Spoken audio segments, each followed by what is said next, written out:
RCB ಅಭಿಮಾನಿಗಳ ಪಾಲಿಗೆ ಇಂದು ಶುಭ ಸಂಜೆ ಆಗತ್ತಾ ಅನ್ನುವಂಥದ್ದು. ಈಗಾಗಲೇ ಏನು ಚಿನ್ನಸ್ವಾಮಿ ಕ್ರೀಡಾಂಗಣದಲ್ಲಿ IPL ಪಂದ್ಯಾವಳಿಯನ್ನ ನಡೆಸಬೇಕು ಅನ್ನುವಂಥ ನಿಟ್ಟಿನಲ್ಲಿ ಈಗಾಗಲೇ ಇಂದು ಗೃಹ ಸಚಿವ ಜಿ ಪರಮೇಶ್ವರ್ ಹಾಗೂ KSCA ಟೀಮ್ ಅಥವಾ ಆ ಒಂದು ಕಮಿಟಿಯ ಸದಸ್ಯರು, ಅಧ್ಯಕ್ಷರು ಮತ್ತೆ GBಯ ಆಯುಕ್ತ ಮತ್ತೆ ಪೊಲೀಸ್ ಆಯುಕ್ತರ ಈ ಒಂದು ಸಭೆ ಇವತ್ತು ನಡೆದಿರುವಂತದ್ದು.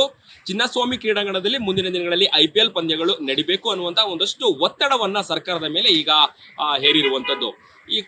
ಈಗಾಗಲೇ ಏನು RCB ಏನು ಸಂಭ್ರಮಾಚರಣೆ ಮಾಡುವಂತಹ ಸಂದರ್ಭದಲ್ಲಿ ಚಿನ್ನಸ್ವಾಮಿ ಕ್ರೀಡಾಂಗಣದಲ್ಲಿ ನಡೆದಂತಹ ಕಾಲ್ತುಳಿತ ಸಾವು ನೋವು ಘಟನೆ ಇಡೀ ದೇಶವ್ಯಾಪಿ ಸುದ್ದಿಯನ್ನಾಗಿತ್ತು. ಅದಾದ ನಂತರದಲ್ಲಿ ಏನು ಒಂದಷ್ಟು RCBಯ ಮ್ಯಾನೇಜ್ಮೆಂಟ್ ಆಗಿರ್ಬೋದು ಅಥವಾ ಏನು ಚಿನ್ನಸ್ವಾಮಿ ಕ್ರೀಡಾಂಗಣದಲ್ಲಿ ಆಯೋಜನೆ ಮಾಡಲಾದಂತಹ ಏನು ಒಂದು ಸಭೆ ಆಗಿರ್ಬೋದು ಅಥವಾ ಒಂದು ರ್ಯಾಲಿ ಆಗಿರ್ಬೋದು ಅಥವಾ ಏನು ಸಂಭ್ರಮಾಚರಣೆಗೆ ಸಂಬಂಧಪಟ್ಟ ಹಾಗೆ ಯಾರು ಪೊಲೀಸ್ ಅಧಿಕಾರಿಗಳು ಯಾರು ತಲೆದಂಡ ಆಗ್ಬೇಕಾಗಿತ್ತು ಅಧಿಕಾರಿಗಳು, ಒಂದ್ ಕಡೆ ಪೊಲೀಸರ ತನಿಖೆ, ಇದೆಲ್ಲದೂ ಕೂಡ ಆಗ್ತಾ ಇದ್ರೆ ಈಗ ಚಿನ್ನಸ್ವಾಮಿ ಕ್ರೀಡಾಂಗಣದಲ್ಲಿ ಏನು IPL ಪಂದ್ಯ ನಡಿಬೇಕು ಅನ್ನುವಂತಹ ಒಂದಷ್ಟು ಒತ್ತಡ ಸರ್ಕಾರದ ಮೇಲೆ ಇರುವಂತದ್ದು. ಹಾಗಾಗಿ ಇವತ್ತು ಉನ್ನತ ಒಂದು ಸಭೆ ಕೂಡ ಆಯ್ತು.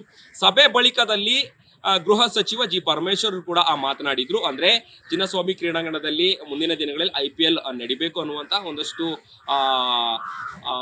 ಒಂದು ಒತ್ತಡನೂ ಕೂಡ ಬಂದಿದೆ. ಹಾಗಾಗಿ ಈ ನಿಟ್ಟಿನಲ್ಲಿ ಇವತ್ತು ವಿಧಾನಸಭೆಯಲ್ಲಿ ಅಧಿವೇಶನ ನಡೆಯುತ್ತೆ, ಅಧಿವೇಶನದಲ್ಲಿ ನಾವು ತೀರ್ಮಾನವನ್ನ ಮಾಡ್ತೀವಿ ಅನ್ನುವಂತಹ ಒಂದು ವಿಚಾರವನ್ನ ಪ್ರಸ್ತಾಪ ಮಾಡಿದ್ರು. ಹಾಗಾಗಿ ಇನ್ನೇನು ಕೆಲವೇ ಗಂಟೆಗಳಲ್ಲಿ ವಿಧಾನಸಭೆಯ ವಿಶೇಷ ಈ ಒಂದು ಅಧಿವೇಶನದಲ್ಲಿ ಚಿನ್ನಸ್ವಾಮಿ ಕ್ರೀಡಾಂಗಣದಲ್ಲಿ IPL ಪಂದ್ಯಗಳು ನಡಿಬೇಕಾ ನಡಿಬಾರ್ದು ಅನ್ನುವಂತಹ ಒಂದಷ್ಟು ಚರ್ಚೆಗಳಾಗತ್ತೆ. ಆ ಚರ್ಚೆ ಆದ ನಂತರದಲ್ಲಿ ಏನು RCB ಅಭಿಮಾನಿಗಳಿಗೆ ಸಿಹಿ ಸುದ್ದಿನ ಅಥವಾ ಕಹಿ ಸುದ್ದಿನ ಅನ್ನುವಂತಹ ವಿಚಾರ ಈಗ RCB ಅಭಿಮಾನಿಗಳು ಎದುರು ನೋಡ್ತಾ ಇರುವಂತದ್ದು. ಒಟ್ಟಾರೆಯಾಗಿ ಇಂದು RCB ಅಭಿಮಾನಿಗಳಿಗೆ ಶುಭ ಸಂಜೆನ ಅನ್ನುವಂಥದ್ದನ್ನ ಎದುರು ನೋಡ್ತಾ ಇದ್ರೆ, ಇನ್ನೊಂದು ಕಡೆ ವಿಧಾನಸಭೆಯಲ್ಲಿ ಏನೋ ವಿಶೇಷ ಅಧಿವೇಶನದಲ್ಲಿ ಏನ್ ಚರ್ಚೆಗಳು ಅಥವಾ ಸರ್ಕಾರ ಏನ್ ತೀರ್ಮಾನ ತೆಗೆದುಕೊಳ್ಳುತ್ತೆ, ಮುಂದಿನ ದಿನಗಳಲ್ಲಿ ಚಿನ್ನಸ್ವಾಮಿ ಕ್ರೀಡಾಂಗಣದಲ್ಲಿ IPL ಪಂದ್ಯಗಳು ನಡೆಯುತ್ತಾ ನಡೆಯಲ್ವಾ, ಇದೆಲ್ಲ ವಿಚಾರದ ಬಗ್ಗೆ ಚರ್ಚೆ ಆಗುವಂಥದ್ದು ಸಾಧ್ಯತೆಗಳು ಹೆಚ್ಚಿನ ಪ್ರಮಾಣದಲ್ಲಿ ಇರುವಂಥದ್ದು.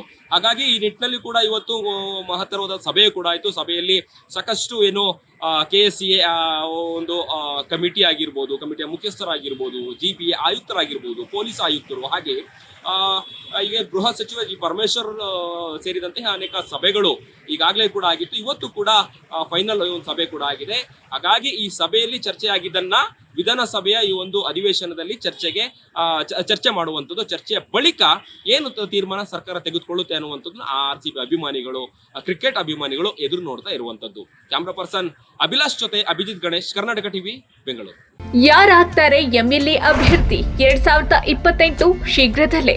ಪ್ರತಿದಿನ ಒಂದೊಂದು ಕ್ಷೇತ್ರದ ಟಿಕೆಟ್ ಆಕಾಂಕ್ಷಿಗಳ ಸಂಪೂರ್ಣ ಮಾಹಿತಿ ಪೊಲಿಟಿಕಲ್ ಜರ್ನಲಿಸ್ಟ್ KM ಶಿವಕುಮಾರ್ ಅವರಿಂದ. ಕರ್ನಾಟಕದ ನಂಬರ್ 1 ಡಿಜಿಟಲ್ ಮೀಡಿಯಾ ನಿಮ್ಮ ನೆಚ್ಚಿನ ಕರ್ನಾಟಕ ಟಿವಿಯಲ್ಲಿ ಮಾತ್ರ. ನೀವು ಸಣ್ಣ ಆಗ್ಬೇಕಲ್ವಾ? ಅದು ಒಂದು ಉತ್ತಮ ಆಹಾರದಿಂದ ಸಣ್ಣ ಆಗ್ಬೇಕಲ್ವಾ? ಪ್ರತಿದಿನ ನಮ್ಮ ಜೀನಿ ಸ್ಲಿಮ್ ನ ಯೂಸ್ ಮಾಡಿ ಯಾವುದೇ ಸೈಡ್ ಎಫೆಕ್ಟ್ ಇಲ್ದಂಗೆ ನೀವು ಸಣ್ಣ ಆಗ್ತೀರಾ.